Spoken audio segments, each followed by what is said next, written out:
Il est 1h du matin. J'arrive plus à dormir. J'arrive pas à dormir. Ces derniers temps, je me couche à 2h. J'arrive pas à dormir. Je suis dans le lit, mais je m'endors pas. À 2h30, je m'endors pas. Je me réveille à 8h. Je dois commencer à 9h. Je me réveille à 8h40 pour être à 9h. Il n'y a plus de rythme. C'est difficile. On approche vers la fin du stage, plus qu'un mois. Sur ce stage-là, du moins, avant d'enchaîner sur le suivant. Compliqué la fin. Le début compliqué, chaque période, ses propres difficultés. Je suis plutôt curieux de voir ce qui se passera ensuite. Toujours difficile, on a connu des jours pires, on a connu des jours mieux. Mais bon, on a l'habitude avec ce stage de se faire traiter comme une merde. Par exemple, aujourd'hui, on m'a parlé comme un chien.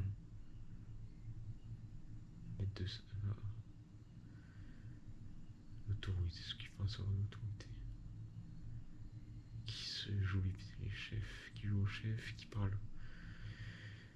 qui me parle comme une merde, quoi. Essayer de faire abstraction à ça. Des choses que j'ai ratées aussi, là. Du coup, le soir, j'ai tellement de choses à faire le soir, j'ai pas le temps de tout faire. Et même, j'ai des trucs que je rate. J'avais une réunion importante que j'ai ratée. Une autre réunion importante que j'ai ratée aussi. Des choses à faire que j'ai pas fait. J'essaie d'avancer mon projet. J'ai envoyé par mail hier. Enfin, aujourd'hui, quoi. Enfin, avant de partir aujourd'hui.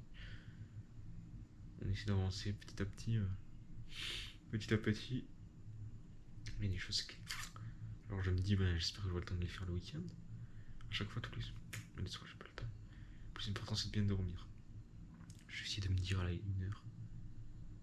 Je mets 7 heures de sommeil. Techniquement, si j'arrive à m'endormir, j'espère que je vais arriver. Et que demain, je serai pas debout. C'est compliqué.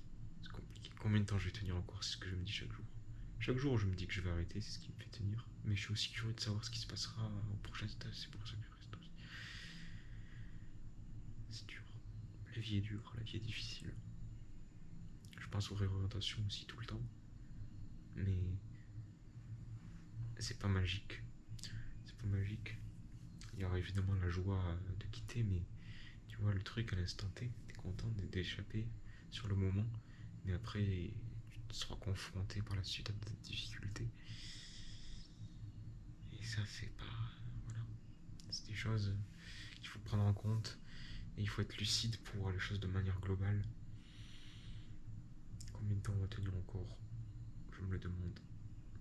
Mais je continue. Ce qui est sûr, c'est que j'irai pas jusqu'au j'irai pas jusqu'à me tirer une balle dans la tête. Déjà, il faut le matériel nécessaire. Non, je veux dire, je vais pas me tuer à la tâche. Voilà, si vraiment. Je mettrai fin au stage avant de mettre fin à ma vie, ça c'est clair. C'est clair. C'est clair. Faut voir la vie de manière globale.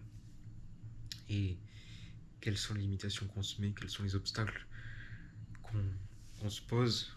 Et puis tu te dis à un moment donné, bah ouais, j'ai arrêté parce que je préférais mettre fin à mon stage que mettre fin à ma vie. Et je pense que c'est la justification la plus claire. La plus claire, la plus nette. C'est pas ouais parce que je préfère arrêter parce que j'aime pas, non.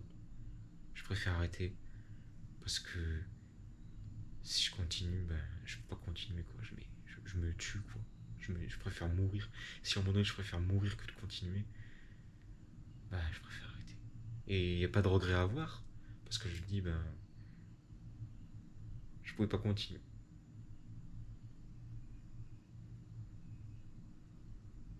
C'était pas possible.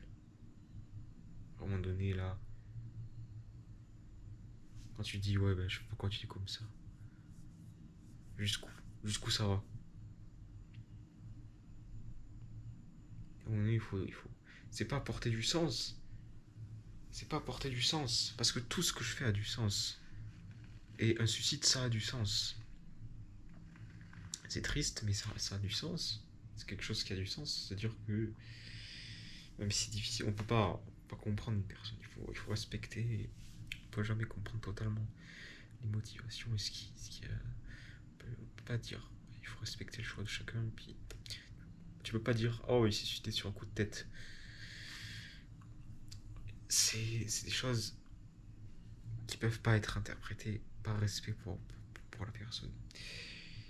Mais ce qui est sûr ici, c'est que la question n'est pas l'interprétation.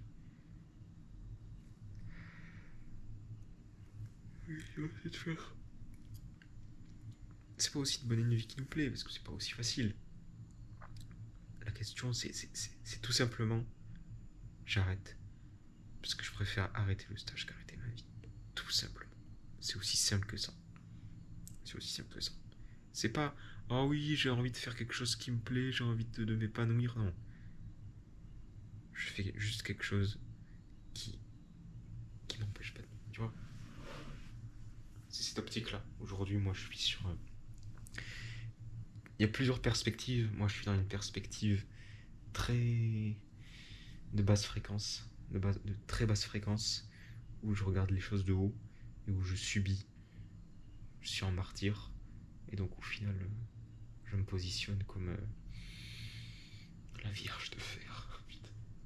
Comme celui qui encaisse, quoi. Et donc, à un moment donné, on peut plus continuer comme ça. Et on arrête. Et je me dis, c'est ça qui me fait tenir, c'est que je me dis, je peux arrêter. Je peux arrêter. Tu vois, c'est ça aussi qu'il faut comprendre. C'est pas comme un gars, un paysan, je sais pas, à l'époque, au Moyen-Âge, le gars il travaille parce que s'il travaille pas, ben, il meurt. Voilà, il a pas son blé, il a pas son. Il a pas son. Tu vois, il y a. Chacun ses propres difficultés. Aujourd'hui, je suis dans un monde où tu peux relativiser les choses. euh, et il y a toujours une manière de s'en sortir. Aujourd'hui, dans le monde dans lequel nous sommes, on vit dans une génération, en tout cas ici en France, où le pays fait en sorte que même si tu travailles pas, on te propose des solutions. C'est pas, on n'est pas au Moyen Âge, on n'est pas en je sais pas quelle année. Tu vois, il y a toujours des solutions. Même si c'est sur le déclin. Et ce modèle-là ne durera évidemment pas infiniment. C'est sur le déclin. Mais aujourd'hui, on est sur une guerre. Je sais pas comment dire. Ce sont des mots complexes. Mais ce que je veux dire par là, c'est que aujourd'hui, les principales difficultés que rencontrent les gens, c'est pas extérieur, c'est plus intérieur. C'est plus des combats internes, des combats psychologiques aujourd'hui. Les obstacles que les gens rencontrent, c'est plus des obstacles extérieurs comme des guerres, la famine, le, la faim, la maladie, et encore la maladie dans une certaine mesure, mais moins qu'avant, je pense, avec la santé, l'espérance de vie qui augmente, etc., les conditions de vie qui augmentent, etc. Donc aujourd'hui, les contraintes ne sont pas extérieures, tu vois. Les contraintes sont intérieures. Aujourd'hui, les gens ne sont pas tristes, ne sont plus contraints à la fatalité d'une situation dont ils ne dépendent pas, mais sont plutôt face à leurs propres démons, leurs propres obstacles psychologiques qui font intervenir le bien-être, etc. Une notion aussi de développement personnel qui, qui joue beaucoup. Aujourd'hui, le fait d'avoir confiance en soi, de s'estimer, etc., de s'épanouir, une notion de bonheur, etc. C'est plus ce questionnement-là. Et c'est pour ça qu'il faut relativiser. Après, moi, j'aime pas comparer. On me dit aussi le malheur des uns fait le bonheur des autres. Moi, ça me donne envie de vomir ce genre de phrase. On me dire, ah oui, il y en a qui ils ont connu pire, hein. Estimez-vous heureux. Ben non. Non, moi, je suis pas ce genre de personne. Moi, je suis pas le genre de gars qui dit, ah ben il y en a qui ont connu la misère, moi, je m'estime heureux de ma situation. Non. Non, non. Pour moi, c'est de la vermine de penser de cette manière-là. Et un respect à avoir. Et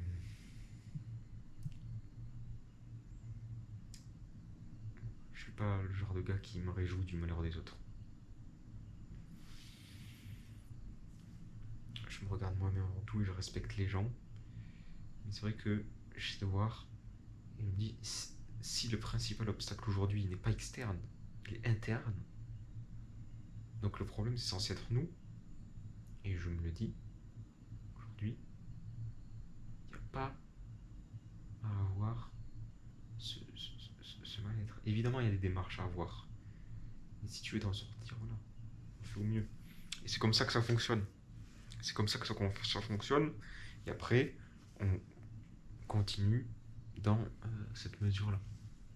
Où c'est qu'on se trouve être plus épanoui, où c'est qu'on est le mieux, tout simplement. Et ça, c'est des choses dont il faut prendre compte. Aujourd'hui, on est dans une situation délicate. Et on est dans une configuration. Je suis aussi en combat avec moi-même, mais il y a aussi quand même un combat extérieur avec l'autorité, les gens qui me remettent en question, etc. Mais ça, c'est global et je pense que le point central, c'est avant tout soi-même.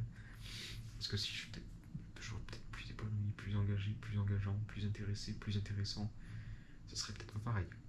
Ce serait peut-être pas pareil. Mais comme je dis, le combat il est en tout intérieur.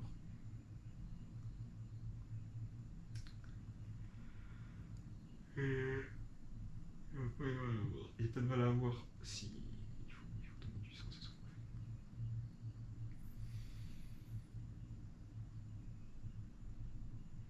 Et si je suis mon propre obstacle, alors je n'ai qu'à m'abolir. Absolument. Je l'ai dit, je ne suis pas un obstacle pour moi-même. Donc il n'y a pas de mal à avoir. Quoi. Puis je continue comme ça. Je continue comme ça. Je les ai moi-même. Et c'est pour ça que moi, je vois pas les gens comme étant hostiles parce et que je suis toujours en train de sourire, de rire à ce qui se dit, à ce qui se fait parce que ça m'atteint pas. Ça me touche pas, ça m'est égal. Mais je suis triste pour eux. Moi, mon chemin, je le fais. Je sais ce qu'ils veulent. Et j'essaie de faire au mieux, j'essaie de les satisfaire parce que je suis pas un ingrat. Et moi, je me fous pas d'eux. Tu vois, je les respecte. Je me fous de ce qu'ils pensent de moi. Mais eux, moi, je suis quelqu'un qui est porté vers l'autre. Donc, je veux satisfaire aussi. Mais c'est parce que les autres ne veulent pas que je les satisfasse. Qu'est-ce que c'est que cette phrase? Ils ne veulent pas forcément que je les satisfasse. Donc, forcément,